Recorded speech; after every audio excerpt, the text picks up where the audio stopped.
Hello, everyone, and welcome to today's panel discussion hosted by the Institute for Peace and Diplomacy, or IPD. My name is Yunus Zangiabadi, and I'm the Executive Vice President of IPD. IPD is a nonpartisan and nonprofit foreign policy think tank dedicated to promoting sustainable peace through diplomacy, dialogue, prudent realism, and military restraint. We are very much honored to have three esteemed panelists with us today to discuss the key and important role of China in the Ukraine and Russia war. We're also very grateful and thankful to have Dr. Wenran Jiang, our distinguished member of our advisory board, to moderate this timely panel discussion today. With that, let me turn it over to Wenran. Thank you so much for organizing this panel. The floor is yours. Thank you, Giannis, and welcome everyone to another session of IPD's live Zoom panels on the current diplomatic affairs. And today's panel is part of the not only covering the very hot topic of the ongoing Russia-Ukraine war, but also is a part of the long-running, so far, IPD's China conversation series. And we are very pleased today to have three distinguished panel members to join us talking about the China's position in the ongoing Russia-Ukraine war and its potential role. And our format is an hour and a half total time, divided roughly about three to four sections. First, I would like to ask each of the panel members to have opening thoughts and opener to kind of, with a bit of division of labor, talks a little bit about their own take on the major subject we're going to discuss. That will, each person will take about 5 minutes, no more than 7. And then I will go back to each of the panel members, ask a few specific follow-up questions regarding their opener. That's part 2. And then we'll have a more of a free-flow, interactive discussions between panel members, myself. And finally, as a major component, I would like to leave as much time as possible to have our viewers, audience, their feedback and their questions. I know there will be a lot of questions coming in, and the debate and discussions have been ongoing in the past nearly 3 weeks. So without further ado, I would like to introduce our first panel member to speak, Professor Jeremy Paltiel, Department of Political Science at Carleton University. For decades, he has been a professor of Chinese politics and foreign policy, with many visiting scholars positions around the world, as well as in China.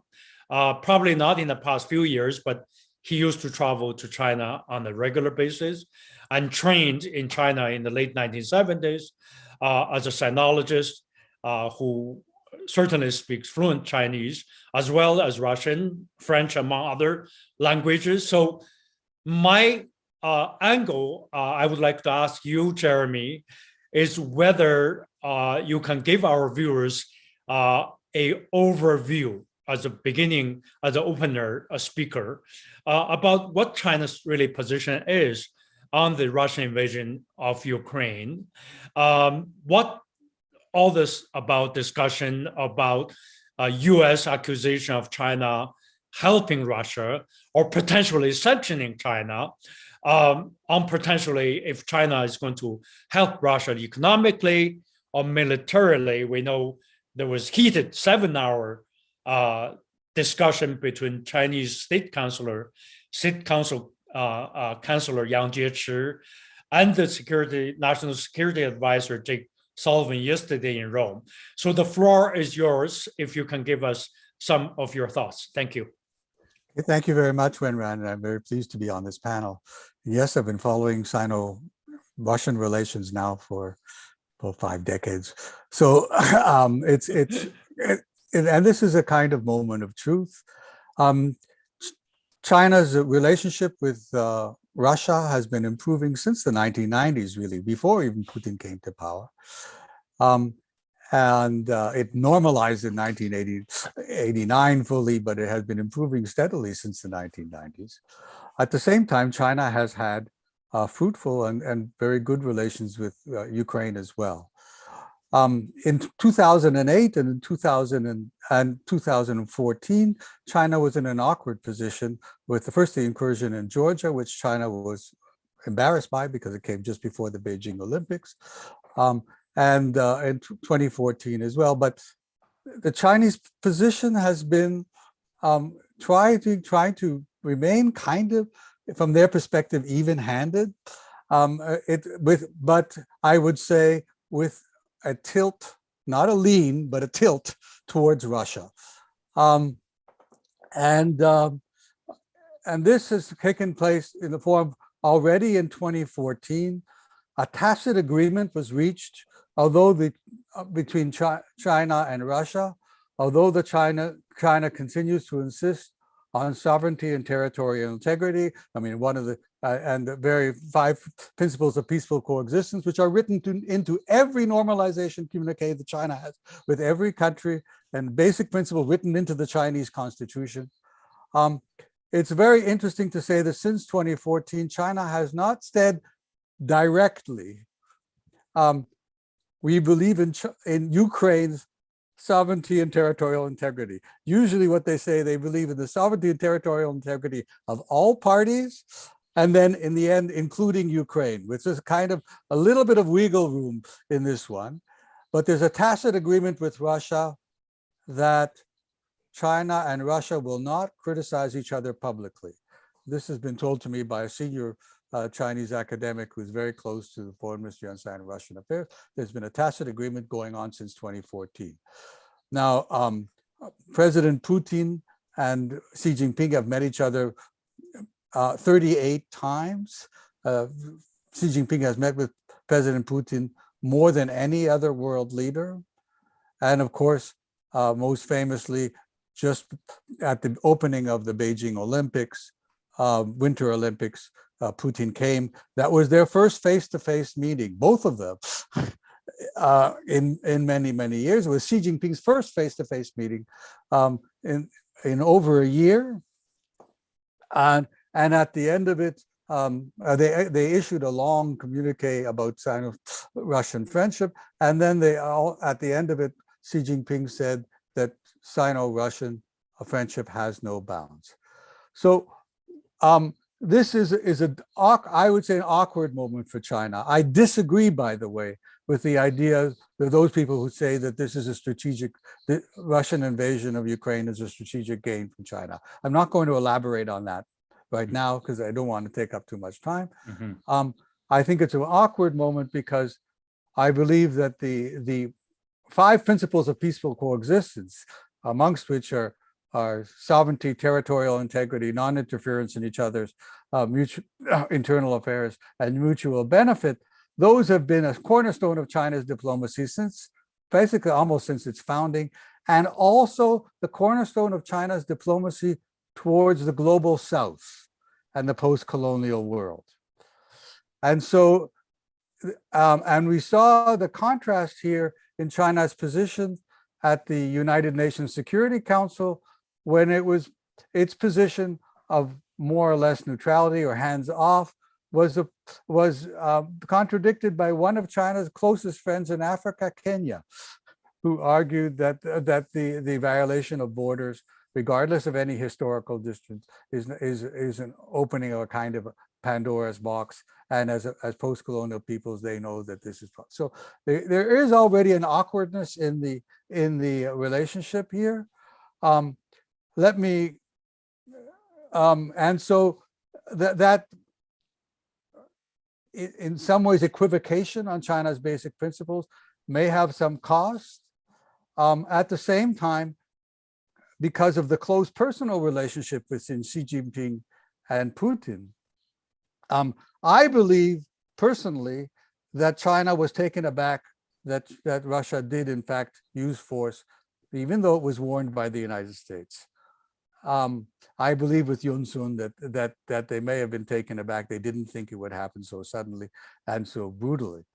But nonetheless, China has continued to restrain itself from criticizing the Russian side.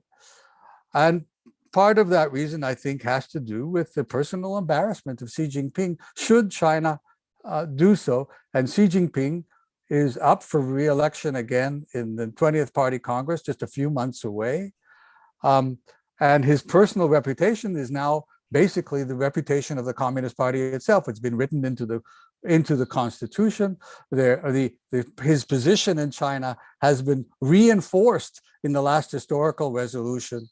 And so the personal embarrassment of Xi Jinping cannot be discounted as a factor for China's restraint in criticism. China's big concern, as Wenran pointed out, is to be sideswiped by sanctions against Russia. But even more than that, the BRI, the Belt and Road Initiative, is very much threatened by its strategic concept, is very much threatened by the breakdown of relations between Europe and Russia and the whole overall concept of this. And the financial impact might be quite large. I think I've used up my time here. Just a little balance opening. I could go through the principles that Wang Yi gave, his 5 conditions. I can go elaborate on them when people want to them, but I think it more or less had them in a nutshell here. Mm-hmm. Thank you. China still hopes for a peaceful resolution. Yeah, thank you, Jeremy. I have a lot of follow-up questions. I have notes here. My overall impression is somehow you're a little bit pessimistic about the strategic dimension of China. Now, if it indeed does, as speculated by the international press, especially by the United States, that somehow China is, secretly or openly siding with Russia during the war. But we'll do that follow-up.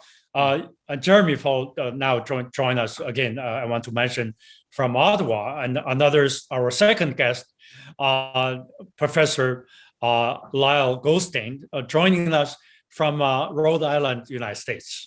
And Lyle is the director of the Asian Engagement Defense Priorities, a think tank based in the United States. Formerly, he served as a research professor at the U.S. Navy War College for about 20 years. And in that post, he was awarded the Superior Civilian Service Medal for founding and leading the China Maritime Studies Initiative, which is a very important project. His main area of expertise, not only including China-Russia, but also the maritime securities, the Korean Peninsula, the Arctic, and related security-related issues. He has published about 7 books on the Chinese strategy, including Meeting China Halfway by Georgetown University back in 2015. Of course, like Jeremy, Lyle speaks fluent Chinese and Russian. If you follow his Twitter feed, it's extremely up-to-date and detailed in his following of the military strategy issues on both Russia and China. So very pleased to have Lyle join us, who of course had his undergrad from Harvard, MA from Johns Hopkins School of Advanced International Studies, and his PhD from Princeton. Well, we have big names here. Jeremy is from UC Berkeley, and our next speaker, David Wright, is also PhD from Princeton. But floor is yours, Lyle, especially given your background, maybe telling our viewers on top of what Jeremy told us already, what do you see the military dynamics of Russia and China? I mean, many people may not even know the current state of the Russia-China military cooperation, or to what extent this latest statement that say this partnership, strategic partnership, are even beyond France, and there's no upper limits. Can you explain to us a little bit from the more of the strategic and military dimension? Yeah, sure. Hi, everyone. So great to be here. And thanks for the Institute for inviting me. It's really an honor. I wish it were under happier circumstances for sure. I agree with much of what Jeremy laid out there as the, how we understand this, looking at Russia-China relations. Yeah, let me try to fill in the context a little bit. On the military side, you have a very high level of cooperation between the Russian and Chinese militaries that goes back now for decades. I mean, it's really no exaggeration to say that the entire foundation for the very, let's admit it, very grand modernization of the Chinese military lies with, has very critical Russian roots. Really in every respect. So, we have to proceed from that understanding. Just last, 6 months ago, the two militaries conducted some very high-level exercises, sending, for example, a pretty large group of warships through the Suguru Strait, which was a kind of an unprecedented moment and illustrates just how far the relationship has come. There was also, right about the same time, a coordinated joint strategic air exercise. That wasn't the first, also in the Japan Sea. So, this is a pretty high level set of cooperative endeavors that go off every year, many times a year. These include, counterterrorism, peacekeeping, but also more kind of warfighting subjects like heliborne assault, even anti-submarine warfare. Now proceeding into other areas, cyber warfare, early warning, and now in the wake of the AUKUS deal, there's been quite a bit of talk about high level of submarine cooperation, which has not developed but may yet to develop more so. I think there is a possibility of military aid in the war. It's not assured, and we're kind of working with rumors now. So I don't know that we want to spend too much time on this, but I mean, there's a long history really already of these militaries working together. And in those joint exercises, you would often hear the Russians would be admiring certain aspects of Chinese military development, for example, on drones, and drones are being discussed right now. The use of drones in the Chinese military is very extensive, I would say much more than the Russians are. And I think the Russians, this has been a problem for the Russian campaign in Ukraine. So not surprised at all that might be an area where they look to China for some near-term help. And I myself would not be shocked at all if that help was forthcoming, especially in a kind of quiet way. We can talk about some of the reasons for that. But I mean, at a minimum, I think China would not mind to test some of this equipment and get a foot in the Russian arms market. I mean, after all, there've been rumors. A couple of years ago, it was even discussed that Russia might look to China to build its next aircraft carrier. So, I mean, this is not that outlandish. Did Xi Jinping know about this? Well, I do think that's quite in the realm of speculation, but my own sense is it's not likely he knew about concrete plans. But on the other hand, I myself find it highly likely that this was thought about very carefully by the Chinese. I mean, China, after all, has very sophisticated military analysis. They understand fully, Russian military doctrine and so forth, and a lot of ties in the Russian military. So, I find it quite unbelievable that people say that Beijing was shocked by this. I don't think that could possibly be true. Could China play a mediating role? Yes, I think it could. And the major reason I would give a couple of reasons why I think China could be an important mediator in this circumstance. China is not only close to the Kremlin, but they have the trust of the Kremlin, and they have influence over the Kremlin as well. So, I mean, there's really no other country almost in the world that has this kind of interesting ability here, and we ought to take it seriously. And I myself am very intrigued by the idea of maybe even of China teaming up with Israel, because Israel also has this set of interesting influences, let's say, in both Kiev and Moscow, and really, Israel and China are almost like opposites in the world, right? The mouse and the gorilla or something. But I mean, Yeah. they both bring something very interesting. And let's face it, both countries, both China and Israel, really understand military affairs, and that's critical, of course, in this situation. So I myself am intrigued by that. Finally, when Ron asked about, does China gain from this? Well, in some ways, I suppose it might gain, market share. It might gain, cheaper oil and gas in the medium term, I would say. A lot of people have posited that China gains because the US becomes more focused on Europe, and I think that's quite assured. But I have to agree with Jeremy that over the, seen in a larger context, China does not gain and has a lot to lose. Certainly, it doesn't want to see its longtime partner, Russia, fail. And that's kind of my bottom line is from Beijing's point of view, Russia is too important to fail. They've invested too much in this relationship. They don't like the look of some of these opposition leaders in Russia. So, the evidence that I reviewed from the 2014-15 crisis after Crimea and so forth, the Chinese are very much invested in Russia and are willing to take, make some major muscle movements to ensure that Russia does not, fall on its face. So that's what I'm seeing, and be happy to answer questions. And again, just very happy to be here to share ideas on this. Well, thank you, Lyle, for your insights. I'm coming back to you more with some of the military aspects you mentioned. I would rather, you're right, in a sense, where now many things are rumors and speculations.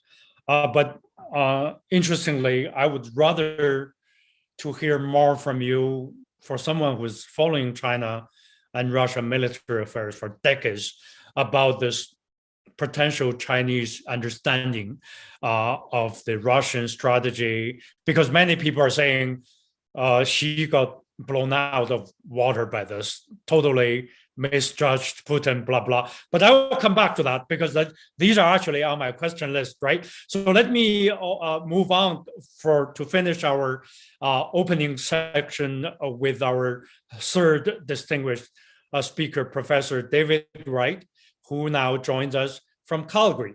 He teaches in the University of Calgary's Department of History. He got his PhD from Princeton. He's also a fellow at the University of Calgary's Center for Military Security and Strategic Studies, a major Canadian think tank on the security affairs based in Calgary, U of C as well. And he has also been, I think, working as a fellow with the Canadian Global Affairs Institute, which is based across the country, another major think tank. A sinologist, David is speaking fluent Chinese, and he and I often directly just write and commute in Chinese in our conversations. Recently, a lot of discussion going on, but David is also writing about Arctic issues, following China and Taiwan relations very, very closely.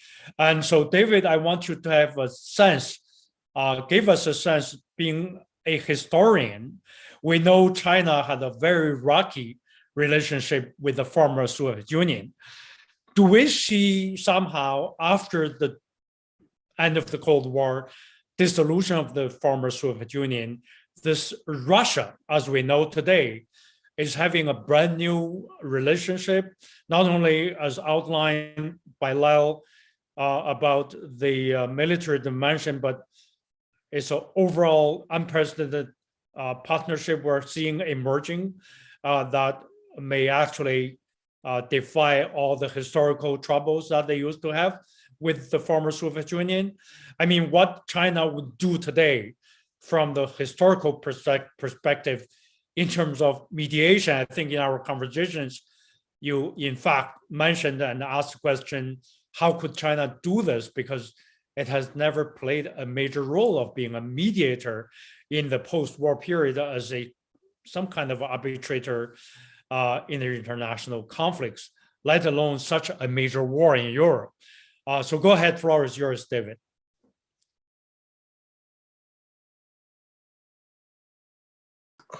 There I am unmuted. Okay, thank you, Wenran. I will be speaking primarily as a historian, and historians, of course, deal with the past. The present and the future, not so much. But E.H. Carr wrote in his old classic book, What is History? That historians have the flow of time in their veins, and that the flow of time doesn't stop with the present. If it's, and this is my metaphor now, if you see human events as a motion picture, you go up to the very present moment, but you can get some inkling or some idea of where this all might be going. And Carr says that historians do have an inkling of the future in their bones. As far as the Sino-Russian comity right now, the first thing that comes to my mind is Lord Acton, who observed that states have no permanent allies or friends, but only permanent self-interest. This new comity between Russia and China, it's interesting. It might be evanescent. I'm not sure how long it's going to last. I think it could possibly end up being more fragile than we think, but only time will tell. The situation right now in Ukraine and in Europe, I am awfully concerned about it, very concerned. It might be that just too much Barbara Tuchman in my youth, but I see this as having the potential of careening out of control. And I like to talk about this with Holger Herwig, who is a very distinguished historian of 20th century Europe, both the world wars. Where is all this going? I sent him an email. I just got an answer from him now while we've been holding this Zoominar. And I asked him if I could share this with the audience, and he said, yes, go ahead. And so Holger, and his words mean a lot to me. He says, David, I share your thoughts and feelings 100%. This is far too close to the late 1930s. The same actions, the same lies, the same excuses, and the same brutality. At least Putin has done what 8 US presidents tried to do but could not do, unite Europe and stiffen some backs. Well, stiffening backs also concerns me. That is a warlike stance to take, and I don't like seeing it in the West. I'm shocked beyond myself that Germany could turn on a dime. And that really Sweden and Switzerland aren't really so neutral anymore. It seems to me that we really need a mediator in this, and the need for it is urgent. And I'm fascinated with the prospects of China doing this. If China does this, I hope it will do a good job. And my gut feeling is that China will do a good job. But again, time will tell. We are looking at a world in which, okay, for Russia, none of the states that condemned Russia are going to be acceptable as a mediator at all. And for Ukraine, of course, none of the few countries that actually supported Russia are going to be acceptable at all. So we're looking at the abstainers, the neutral, and you add the China, India, the other countries together, that is more than half of humanity. That's more than half of the world. And if China can represent that half of the world that doesn't really want to be aligned, even though China does have some close ties with Russia that could be problematic as far as optics and acoustics are concerned. If China can step up to the plate, why not? Yes, China has little, if any, experience up to now, since 1949 until now, in mediating between two major belligerents. So this would be, if it happens, it would be a big debut for Beijing. I don't really know how to address the feasibility of China acting this role. I think that others are more competent and knowledgeable to address that than I'd like to talk about the potential if China does end up mediating. If China successfully mediates and secures either a lasting peace or a significant ceasefire, China will, it seems to me, emerge as a major diplomatic power. Well, what about all the things the Western world does not like about China? Does China have its critics? It certainly does. But even countries that we don't like, that have a lot of critics, can get things done. It is in China's interest to see peace now and not have war break out. There was, I think Wang Huiyao had a very important editorial in Sunday's New York Times about that. I agree with him that it's in China's interests. Countries we object to can still get things done. My favorite example of that is Teddy Roosevelt, who was an inveterate imperialist and a ranting racist, a very nasty man. If you doubt that, just read the first 50 pages of On African Game Trails. His racism, if you can stomach it for that long, will just peel your fingernails backwards. But he did get two belligerents, Russia and Japan, talking at Portsmouth in 1905. The US emerges as a major diplomatic power, and he gets a Nobel Peace Prize, which, in my view, I'm not primarily an American historian, but he probably deserved that, as much as I kind of hate to say that. China is in a similar situation right now. This is another key moment. It's a moment that concerns a lot of people, that it concerns Holger Herwig, means a lot to me. I hope China can do this.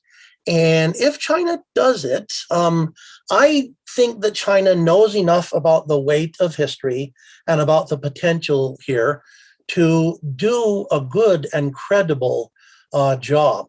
China, if it just allows Russia to get everything that it wants or speaks as an apologist for Russia, it will shatter its credibility, and there will be no hope of China emerging as a major diplomatic power for at least another generation. I think China fully understands this. I think that China is going to want peace talks to recognize that Moscow's security concerns are legitimate and that they need addressing. But I hope that Beijing would also acknowledge that, look, Western Europe's security concerns are also legitimate, and that there needs to be some serious talk here.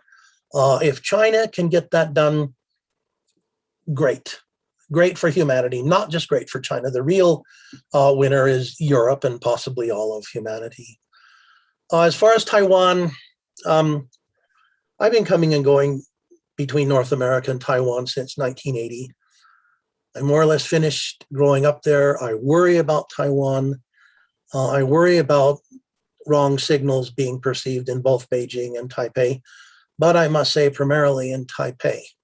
I'm hoping that Tsai Ing-wen will not be too reckless and heedless in the face of all this. My wife of 38 years from Taiwan, she's telling me now that Tsai Ing-wen is saying in the Chinese language press that all Taiwan has to do is hold out for 24 hours and then the situation will be be rescued, it'll be resolved. That's spectacular naivete. And so, yeah, I worry about that too. If Beijing can succeed with Russia and Ukraine, maybe Beijing ought to do something constructive about the Taiwan issue other than just scaring Taiwan. All right, that's my piece for now. All right, thank you, David. I see Jeremy and Lyle both wanted to have thoughts expressing follow-up with David's comments about Taiwan, about the mediation. We'll go there. We'll get there. Just give me some time because we have more people getting online. let me go backwards, work backwards towards the three of you. Excellent opening. So I start with David, just follow up. Very interesting as a historian, because we've been trying to think of, is this a historical moment? The people speculating for Xi Jinping to do big and aiming at some kind of a Nobel Peace Prize even. And you gave us an interesting historical reference here. Theodore Roosevelt did actually mediate on the Russian-Japanese War. At the time, about over 100 years ago, when the United States was virtually at the current Chinese position. Overall, basically, it was number 2, but very much emerging. But beginning to get down to the stage, implementing the Monroe Doctrine in practical terms from late 1890s, and then began to get into Asia, China, and in the early 20th century. It might be a very interesting comparison we can explore further, but my question for you, if we may talk about Taiwan a bit further later, but on the China's potential role, historical role, as you call it, mediation might be positive for this war to come to some kind of acceptable end. But my question for you as a historian is what China is positioning itself or being perceived by the outside world, because we're looking at the situation. I think the Chinese calculus is it has a strategic partnership with Russia, not only because the two countries' interests are aligned with each other, but they also align in terms of vis-a-vis the West, in terms of their political systems, in terms of their value systems, because the West see China and Russia in nature is the same. As totalitarian one-party domination states, with Russia some kind of an election, but not really a democracy. China not even having a regular election going on. What China gains by being a mediator, would that shake off its image of being what? Being respected by the West? Would that happen? I mean, who is in charge of the moral world? You in the opening sentence, you quote E.H. Carr. E.H. Carr also says the morality of a given historical period is governed and decided by the morality of the dominating power or the dominating powers of the time. Currently, with Western dominant power, who literally define Western opinion, global opinion, and morality and international norms, gave China the chance and the credit to be the mediator.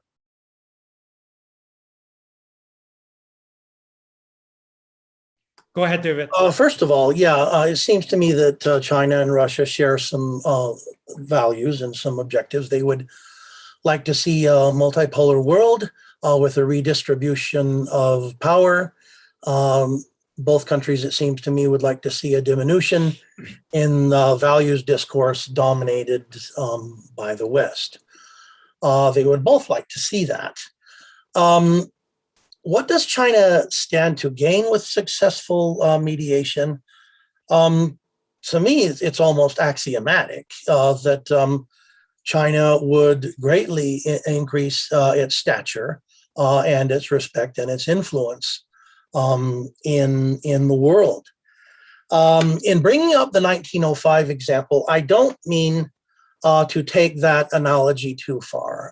Historians, David Hackett Fisher writes a lot in his book, Historians' Fallacies, that one of the major fallacies that historians can commit is taking any analogy too far. Each situation has its own circumstances and imperatives. So if I see something similar between the US and China, it's that the successful mediation for the United States in 1905 really launches the United States as a major diplomatic power. And it seems to me that if China succeeds, this will all do something very similar for China.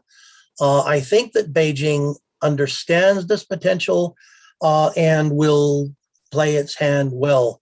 I don't know how possible it is for Beijing to do that. I mean, is Beijing going to be acceptable to Ukraine? The wild card, it seems to me, in negotiations is what to do with the EU, what to do with NATO. Are they going to be in on the talks? They're part of the crisis.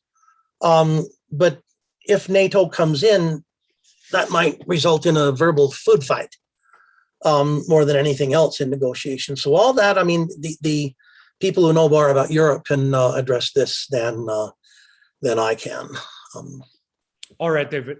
Let me move to Lyle. Follow up with David's comments.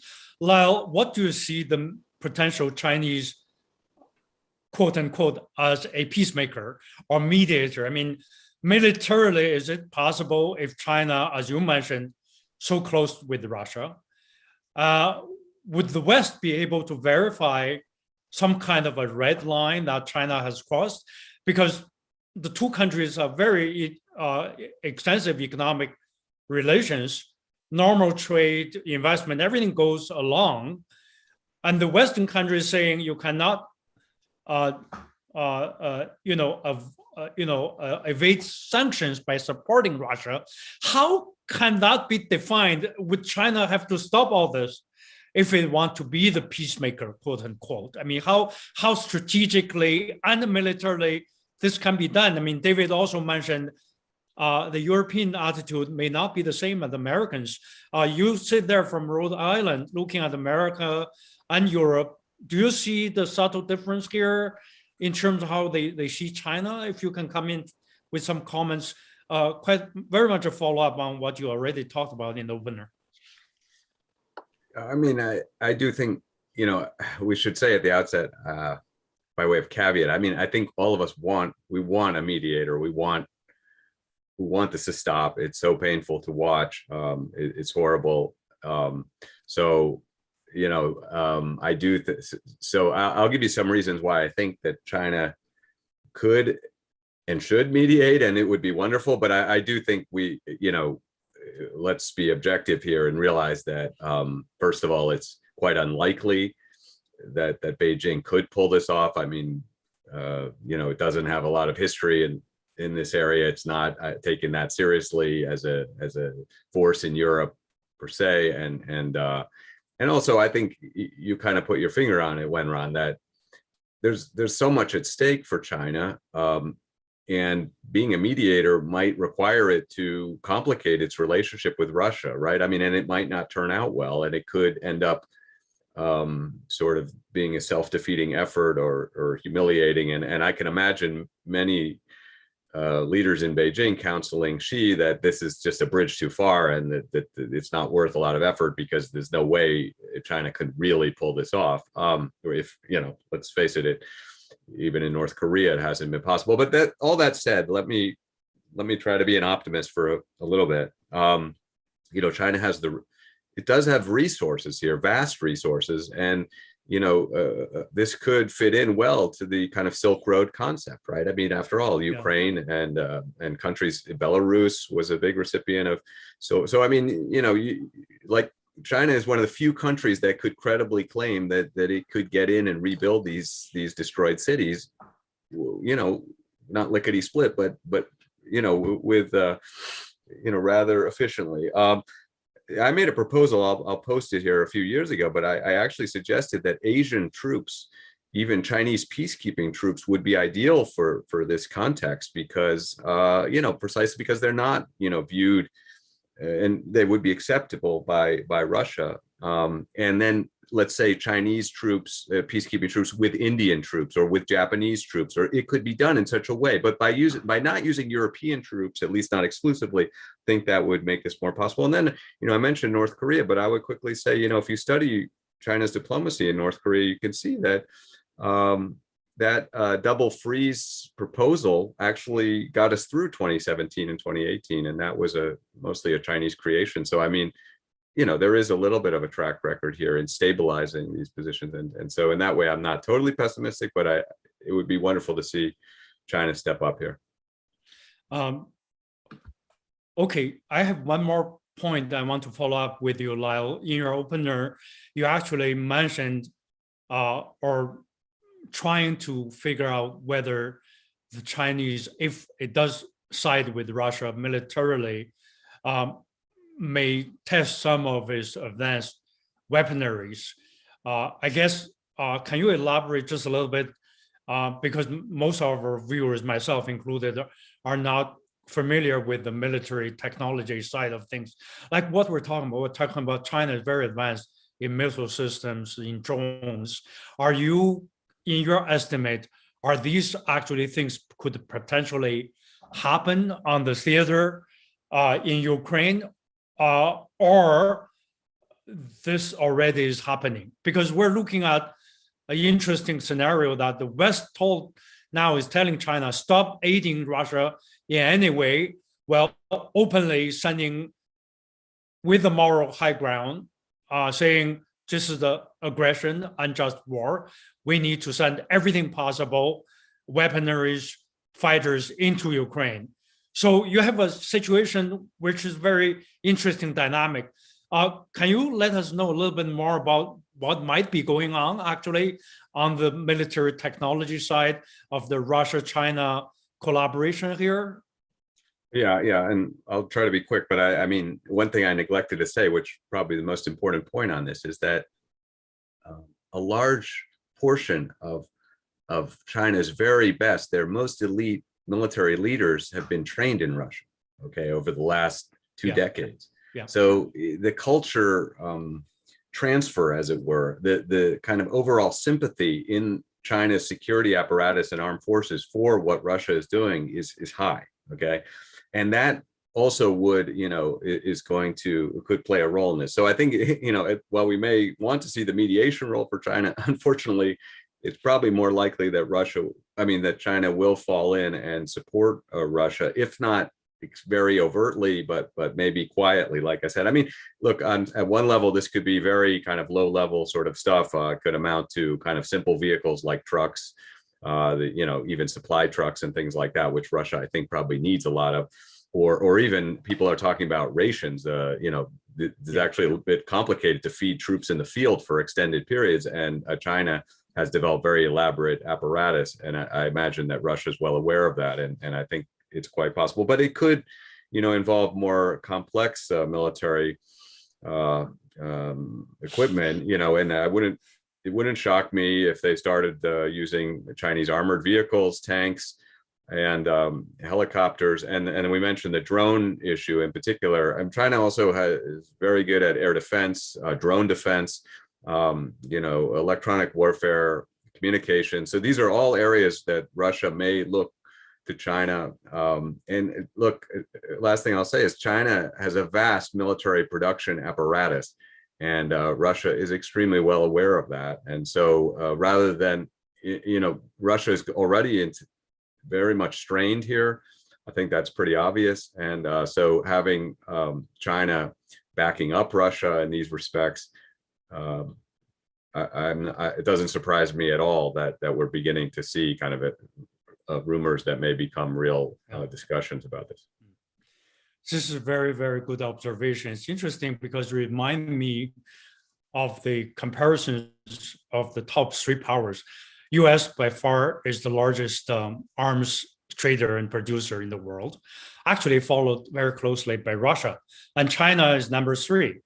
And so yesterday, Jen Psaki, impressing the White House press secretary, impressing China not to side with Russia, basically threatened, saying, look, Russia and China are together worth 20% of global economy, and the rest of us sanctioning Russia worth 50%. I think she has done her math wrong. China's industrial production capacity alone is about the G7 combined, close to. And when it comes to Russia and the military and industrial and military production capacities, I think it's more closer to what you're talking about. They're very close. And even the West has superiority. So the comparison, when we do it, we need to be careful.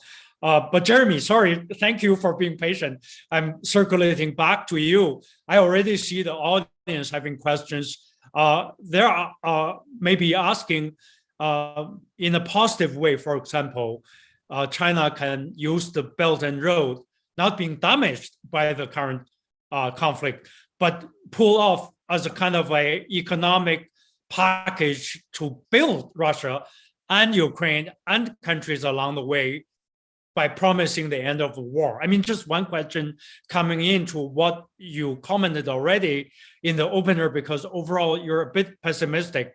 So go ahead saying, have your hands on early up when David was talking about China's mediation role. Can you elaborate further along these lines? Yes. First of all, one thing that I want to bring up, because one of my languages is Hebrew, and I read and speak Hebrew fluently, and I followed closely the Israeli mediation efforts, and which have not been covered very well. They were covered very poorly in the English language press, because the Israeli Prime Minister Bennett actually flew to Moscow on the Sabbath. He doesn't fly on Sabbath. He flew to Moscow on Sabbath to meet with President Putin to present his role as a mediator. And they actually had extensive contact, five times with Putin, and almost continuously with Zelensky and the Ukrainians. And Putin actually gave a written answer. This has again not been covered in the press. He gave a written answer to Israeli questions about what would be an acceptable response, security guarantee. These talks foundered because the Ukrainian, it's not that the final positions of where you want to get to, as the Israelis pointed out, the Ukrainians and the Russians were not that far apart.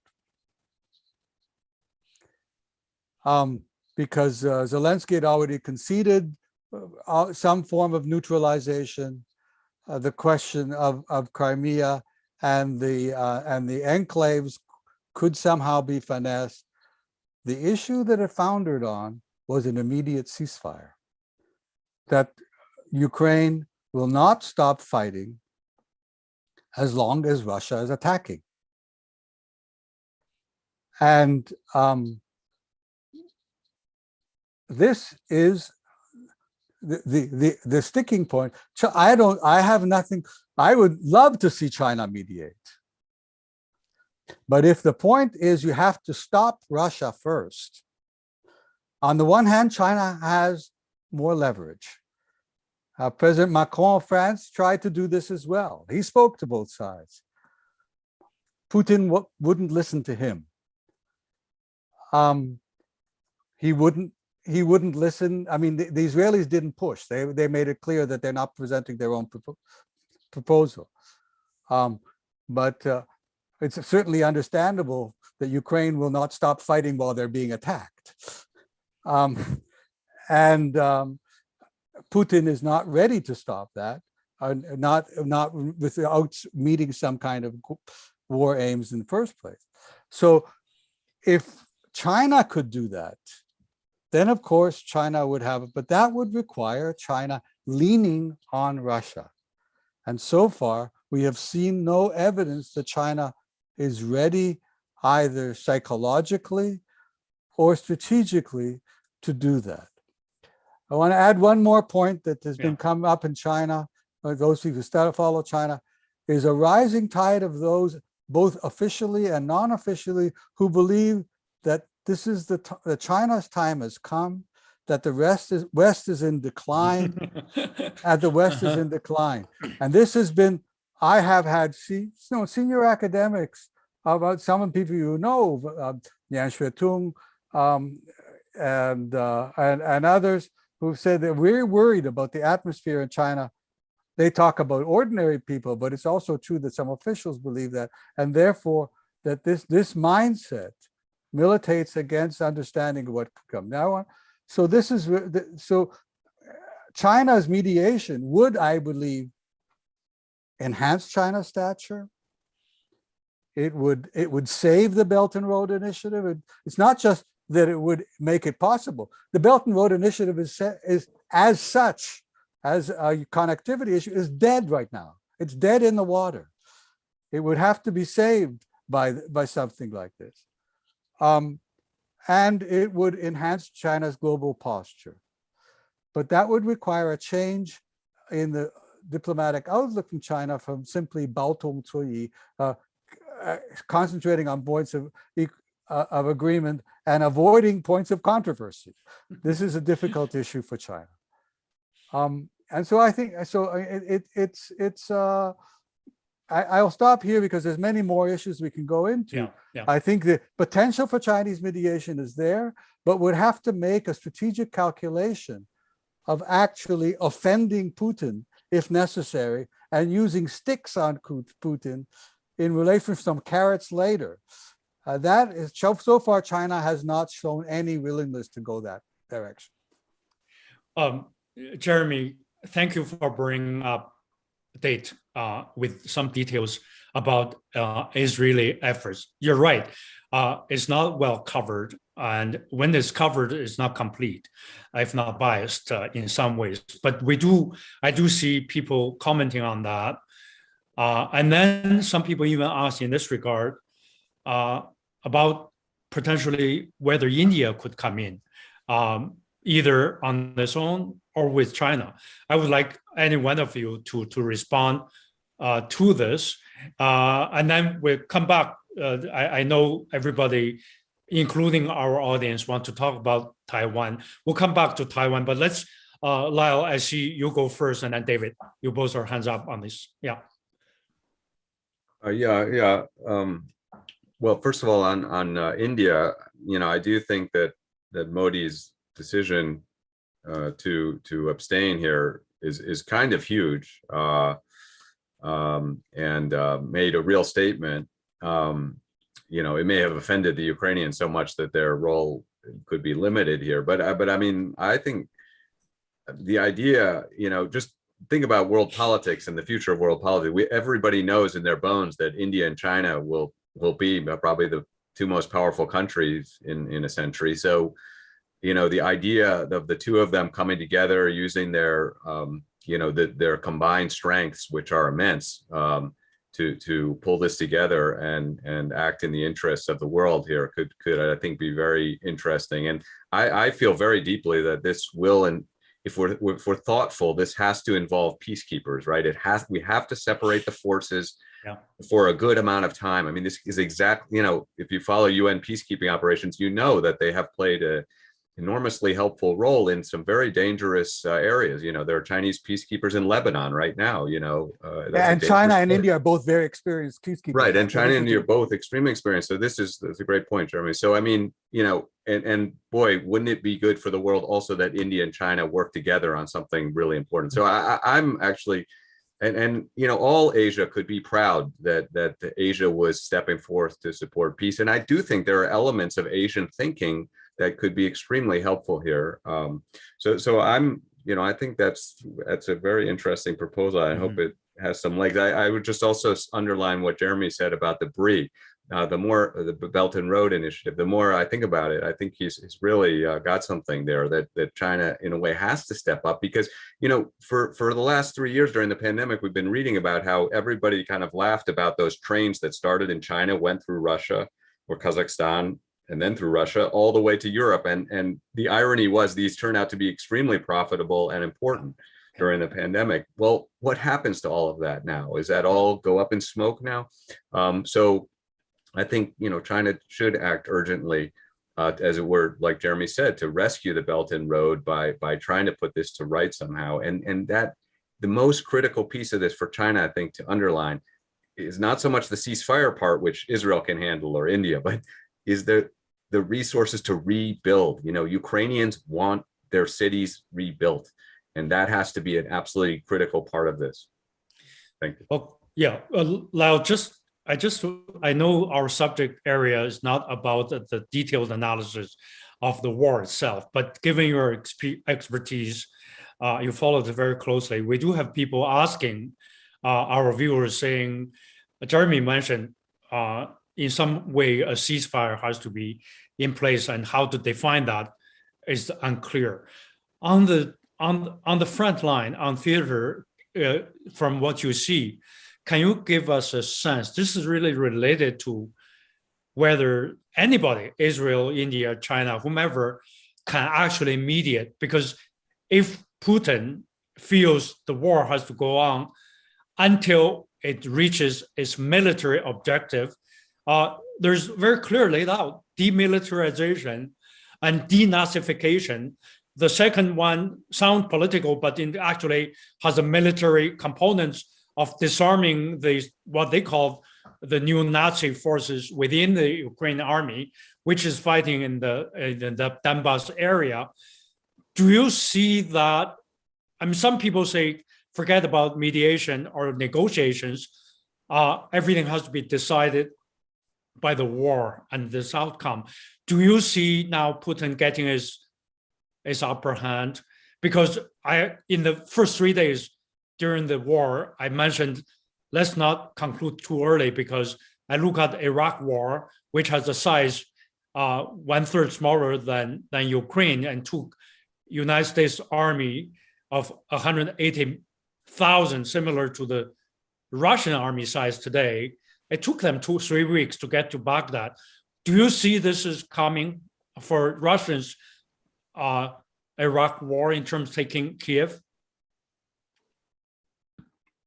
Well, let me say this. By the way, rumor has it that I don't know. This is again just a rumor, but there is some reporting that a amphibious invasion in the Odessa area is underway right now. So, yeah. The military environment is changing quickly, and as a scholar I respect very much and knows Ukraine well, said, look, nothing's going to happen on the peace front until we have some clarification of of the military situation, which is at least weeks or if not months off. So that I think there's some truth to that. But already I think it's fair to say that as everybody has concluded, even Russians, I've documented many Russian military experts saying Ukrainian resistance. I even have one saying how brave they think the Ukrainians are. I mean, their sort of valiant defense of their homes is kind of just an objective fact at this point. So, and the resistance to Russia is much more extensive than anybody predicted. And so, that's changed the equation. And I would just submit on Kiev, and here, we could talk for hours about the military situation, which I am monitoring closely, but my thought is if the Russians wanted to decapitate the Ukrainian leadership, meaning, literally just wipe them out, as it were, denazify the country with regime change, they could have done that. I think that's pretty clear to me. So they've left it in place. So that to me does suggest that, well, they may, like to control Kiev completely, that could be already a kind of secondary objective. Putin, in a way, he could sort of declare victory already. He could say, I needed the water supplies for Crimea, that he's got that. They opened the canal. He needed to liberate Donbass, as it were. Again, he probably could declare victory. So I do see an opening, but we're still probably weeks away from that. Okay. Yeah, thank you. David, you want to come in? Because historically, you referred to a number of examples. Given what's going on, if the Russian objective is to divide and eventually dismember Ukraine, either to take permanently Crimea, we almost know that's there. Even, by the way, go back to the opener of Jeremy on Chinese position. China has not so far, as far as I can see, have not acknowledged the status of Crimea as part of Russia. China has not acknowledged that. So, David, my question is, what a dismembered Ukraine looks like if Putin has his way, takes the eastern part of Ukraine, even southern part of Ukraine, primarily the Russian-speaking, and saying this will be the new status quo. Do you see a mediation role that China may still be comfortable with, based on the so-called self-determination principle, this has, again, implications for Taiwan. I think that's one of the areas China is very worried, not openly endorsing this self-determination, as happened in Kosovo, forced by NATO, and now happening in Crimea and Eastern Ukraine, imposed by Russia, will have potentially damaging implications for China over Taiwan. What do you see that dynamic? Well, I think you're asking if China would be willing to participate diplomatically in the dismemberment of a state. And my guess is that China would be loath to do that, would be loath to participate in, hacking off some territory from Ukraine and giving it to Russia.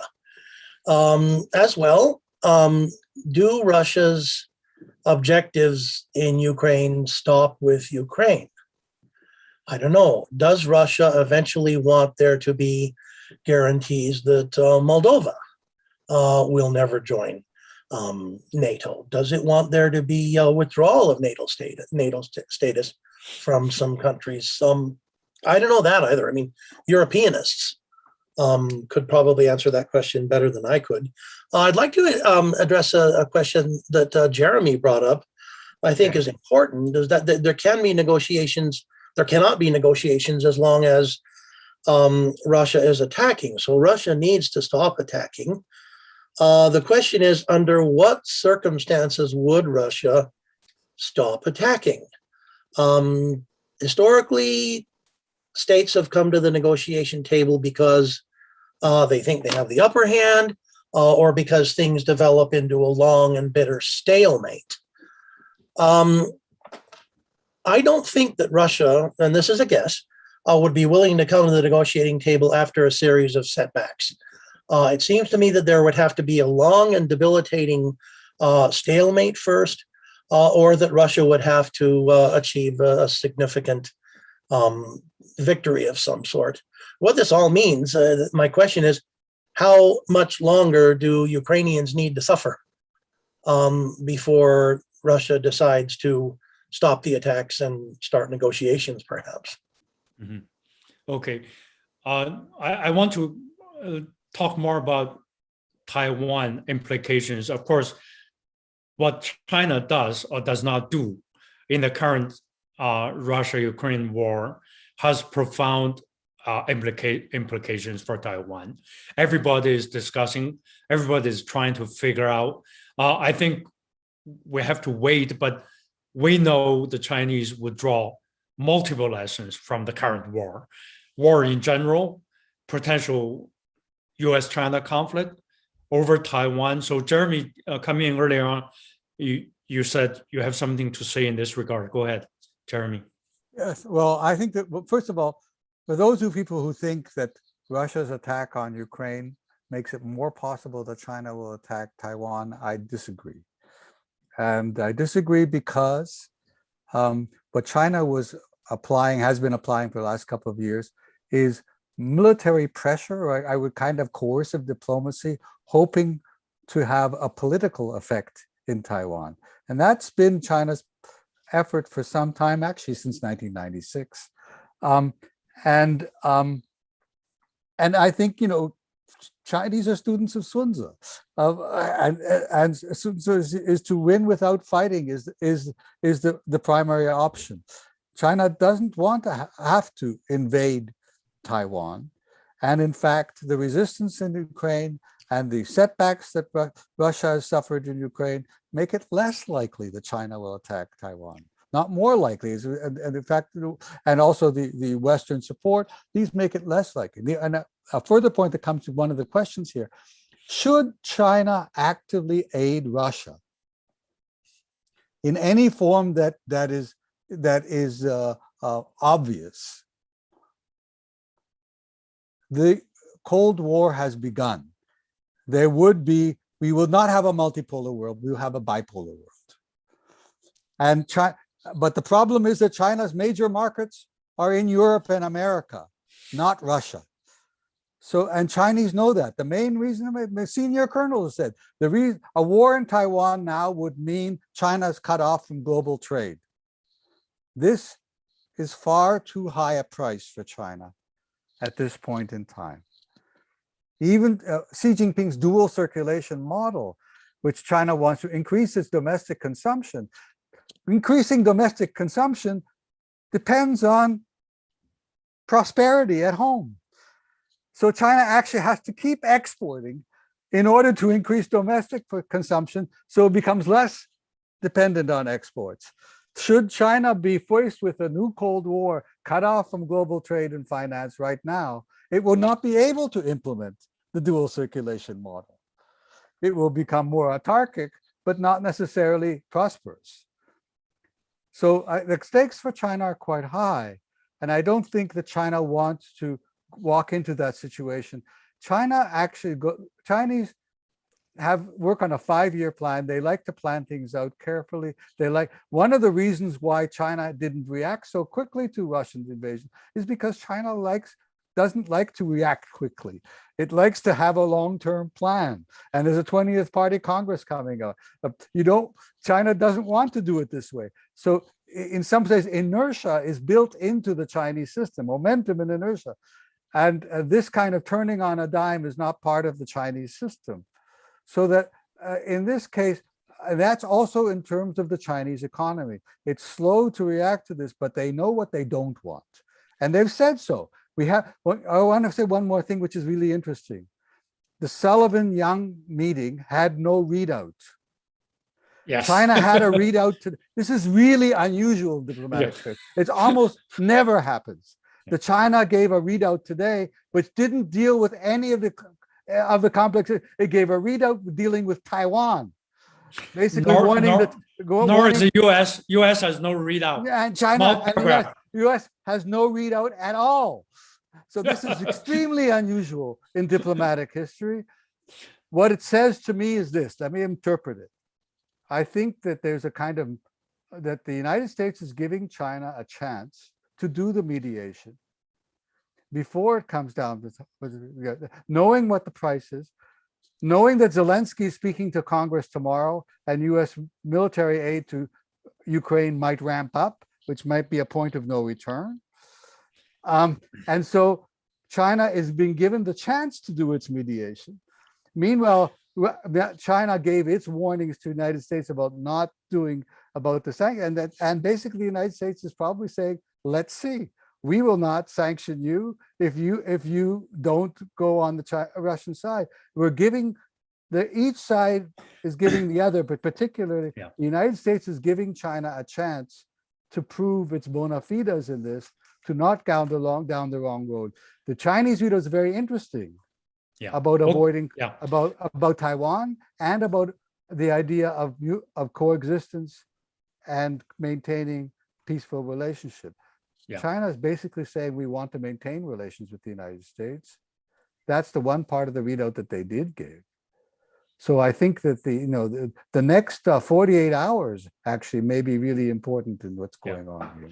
All right, Jeremy, I actually want Lyle to come in because we're talking about Taiwan. I think Lyle wants to have something about that. But if you want to jump in on other points of Jeremy, go ahead. Especially interesting, Lyle, if you, in your comments, whatever you want to say, I just want to ask this question. There's, of course, a development dimension, public opinion dimension of the impact of the war on Chinese potential planning for Taiwan. There's also this strategic military dimension to prolong U.S.-China rivalry. If there is one, Taiwan has to be strategically back to China, disregard of what the cost is.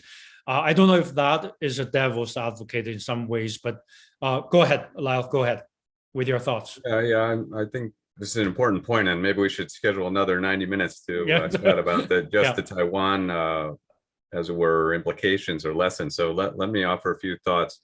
But I think, it's worth starting with a point that I think the very first thing we heard out of China was kind of a leaked memorandum, which I think was probably right to I think it was a Xinhua memorandum saying we must support Russia because we need Russia's support on Taiwan. And I actually think that point is worth remembering and probably encapsulates a lot of Chinese strategic thinking on this. But I mean, look, a couple of things, and here I agree with Jeremy. Look, the bravery of the Ukrainians defending their homes, like I said, the effectiveness of stingers and javelins, this is not lost on people, including China. And I think, you know, I would not be surprised at all if China had been feeling very, very confident about this campaign, like they had everything under control and that they want to re-examine all the assumptions now. That might not be good for Taiwan, by the way. In other words, some of these lessons, like, you know, about firepower preparation, about air support, some of these may just help China's eventually their campaign. But you know, I do think the lessons for Taiwan on a military sense are pretty clear. Now, but let me, you know, that's on the one hand, but on the other hand, I think there are reasons to think that China's campaign against Taiwan may be substantially more successful than Russia's. I mean, let's state some obvious things up front. Taiwan is 15 times smaller than Ukraine. Okay. And China has about what, 4 to 5 times the military budget. So we could say 4 to 5 times the firepower. And you could argue that China has less than Russia, right? Than Russia. Compared so we're with talking Russia. about 5 times the firepower in a space, or a geographical space that's 15 times smaller. Think about that, folks. I'm just saying, you know, be careful about reading all these lessons into this. You know, we can think about other things too. I think the morale of China's forces would be, you know, qualitatively very different than Russia's forces, which I think have been somewhat demoralized. Okay. I don't think that would be an issue.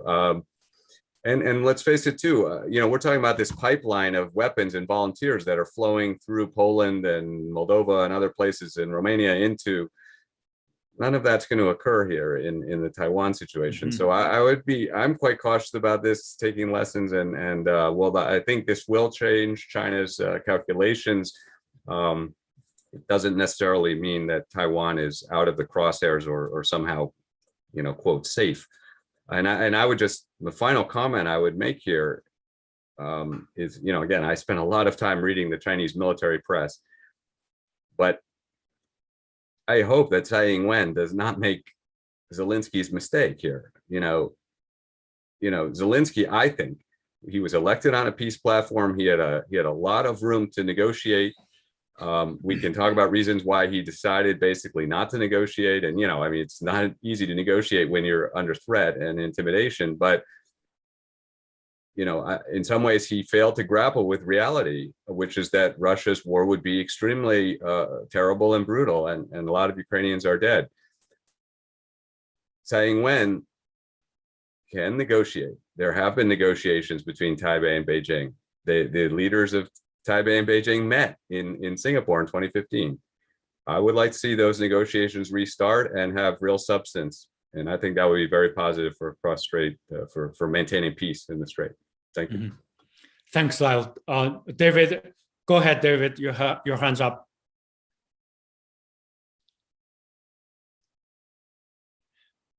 You need to unmute. I've been doing this for 2 years. You'd think I'd have learned by now.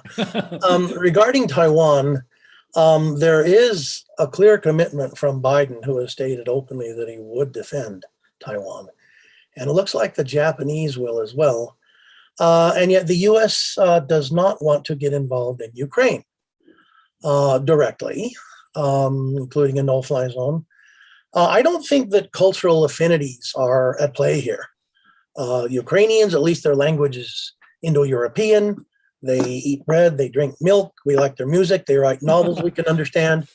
But the US is not committed to Ukraine the same way it is with Taiwan, which has many fewer cultural affinities. So what is it about Taiwan that makes the US much more explicit about its defense? Is it that containing China is much more important to the US than containing any possible Russian expansion? Is it about economy? Ukraine's economy is not as large as Taiwan's, certainly. So that's more of a question for other specialists than a comment, really. All right. Lyle, go ahead. I see your hands up, your comments. Yeah. Yeah, just a quick comment. I don't think the U.S. So-called commitment to Taiwan is explicit at all. You know, you can read the language of the Taiwan Relations Act. It says we'd have grave concern. That's pretty darn unclear to me. It's definitely not a treaty commitment. And Yeah. a lot of people are asked, well, what do Americans think of this? What do Japanese think of this? Until bullets start flying and missiles start flying, it's really hard to gauge what, how leaders would actually react and the public reaction. But look, I do some simple math. China can put, thousands of aircraft and missiles at this problem and hundreds of warships, in the first week. The US and Japan, dozens.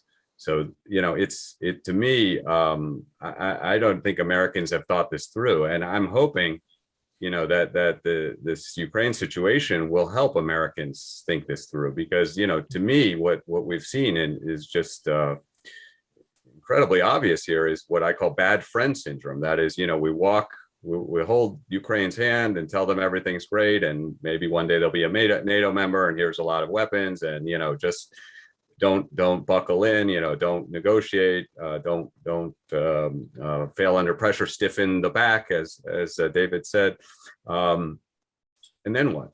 And all of a sudden things get really bad really quick. And here I think the case is instructive. But this is an exceedingly dangerous military situation. Let's not forget, the US and China are both robust nuclear powers. China is building up its nuclear forces very rapidly. We don't want to put this to a test. I'm shocked that we've kind of gone up to the nuclear edge in the Ukraine situation, but it's very similar in Taiwan, and we should not even consider going there. Yeah. So what does Biden mean? Is he speaking before he thinks? And why does he speak before he thinks with Russia or with Taiwan and China, but not in Ukraine and Russia? Well, here we have a situation that the narrative, at least in the Western dominant media stream and the pundits and the government are basically casting this not a national, international conflict regarding security concerns of Russia or the local NATO expansion. It's been casted as aggression, invasion on the Russian side, and the Ukrainian people defending themselves. So I want our viewers to understand, four of us here are analyzing, trying to understand the situation with a discussion. Our views of analyzing the situation on the ground, be it in Ukraine or Taiwan, is not a matter of morally endorsing one side or the other. Some people get the two issues confused. We shouldn't be confusing where we stand morally and how we analyze the situation. The situation, as Lyle mentioned, is extremely dangerous. Not even talking about potentially Taiwan, but even in Ukraine, I've seen since Cuban Missile Crisis 60 years ago, we're in a very dangerous situation. So we have a few minutes left. I want each panel, your final thought, couple of minutes each. If you could sum up, maybe going back to the Chinese position and potential role in Ukraine, because part of the discussion we have so far is Tsai Ing-wen, we discussed much about Taiwan. Tsai Ing-wen wrote clearly in Foreign Affairs, making the case that Taiwan is not about China's internal affairs or sovereignty. Taiwan is about democracy versus dictatorship.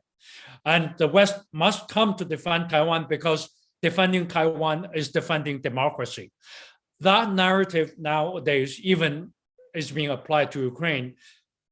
Even Ukraine, by any measurement, is one of the most corrupt countries on earth, but it's being invaded by Russia today, and the narrative goes on.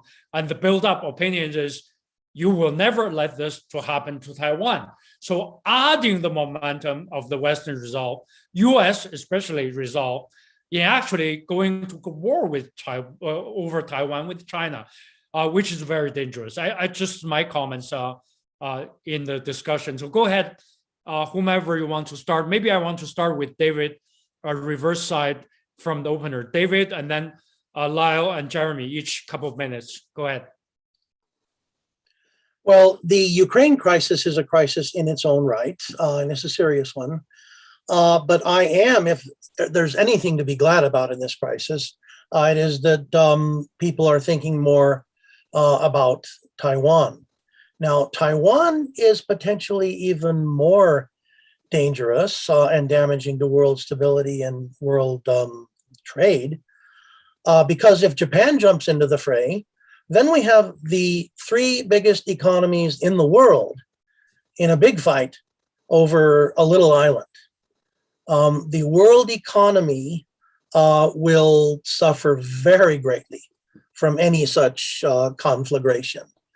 I hope, God forbid, I hope that never happens. My biggest hopes right now are that Tsai Ing-wen and the DPP will not take false signals or false hope from this and become heedless. All right. Thank you, David. Lyle, go ahead.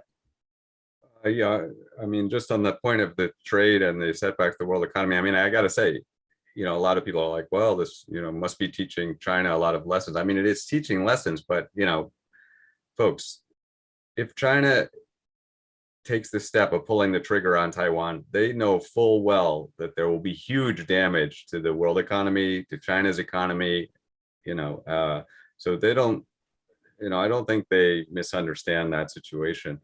I just want to emphasize what Wenran said, that I'm appalled by Russia's invasion, but the destruction, I think, could have been prevented by by wiser negotiations that go back decades. I do think that the NATO expansion is one of the problems, and I think it's important to reflect on how that security architecture failed in Europe. I think we can say that, and we have to ask this question: is the present security architecture in Asia going to do better? And I'm concerned that it will also fail, and I think it's partly because it's based on this otherism, on this exclusionary framework that takes basically China as an enemy. I think that's a big mistake. Will the Quad turn into NATO? With the same result? I really hope not. And I got to say, just my final comments here, and I hope I'm not giving anybody nightmares. But one of China's lessons that they are taking from this, as I said, is that the bombardment of, maybe Russia's bombardment of Ukraine was not strong enough, was not intense enough. Maybe a lot of, maybe they just go all out and don't worry about civilian casualties and just cause, just some kind of massive, horrible destruction. To me, unfortunately, that could be one of the lessons. You can't use kid gloves in an invasion. And the last thought is, unfortunately, China is watching the nuclear aspects of this too.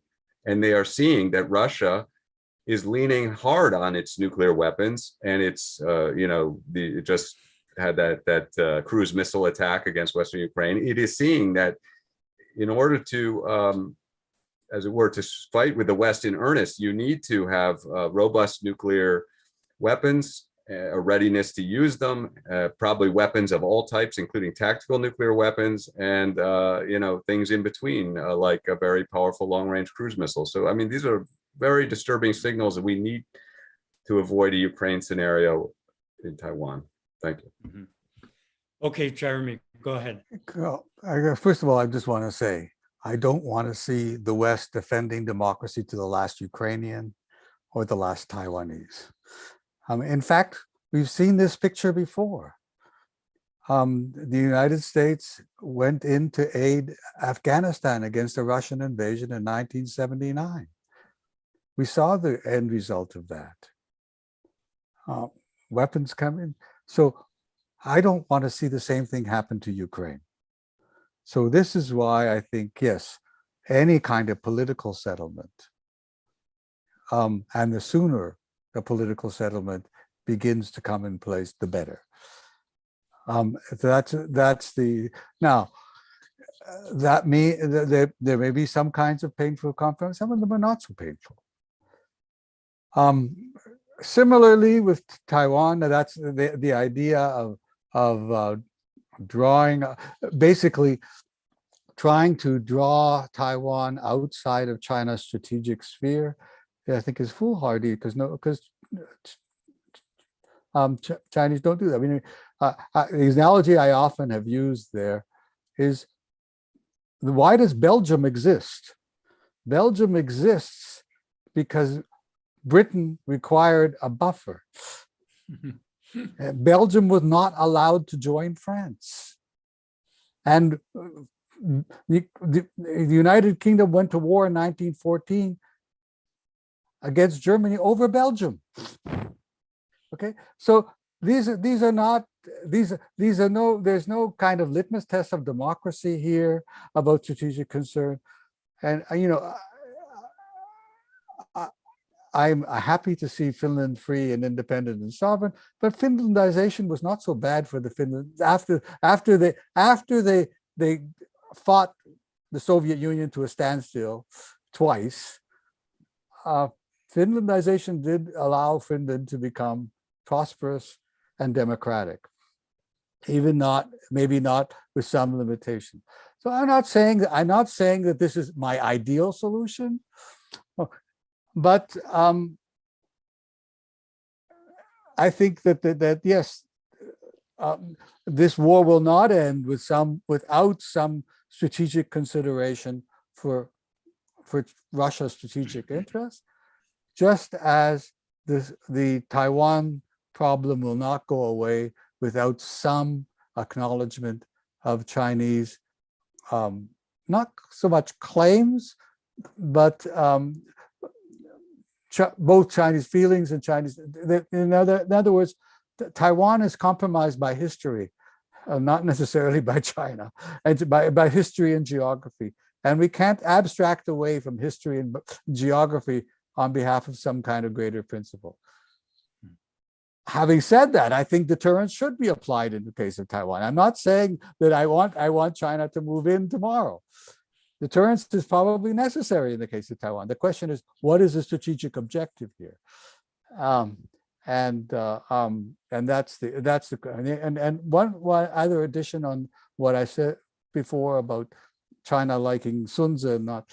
We saw already in Hong Kong, there's a 5,000 person garrison in Hong Kong, which was not used during the disturbances there. China was very careful not to deploy its own garrison in Hong Kong. That tells me something. In some ways, that China prefers political solution, even if the ones that you don't like, but they prefer a political solution to a military solution when one can be avoided. Mm-hmm. And we should be steering everything in that direction.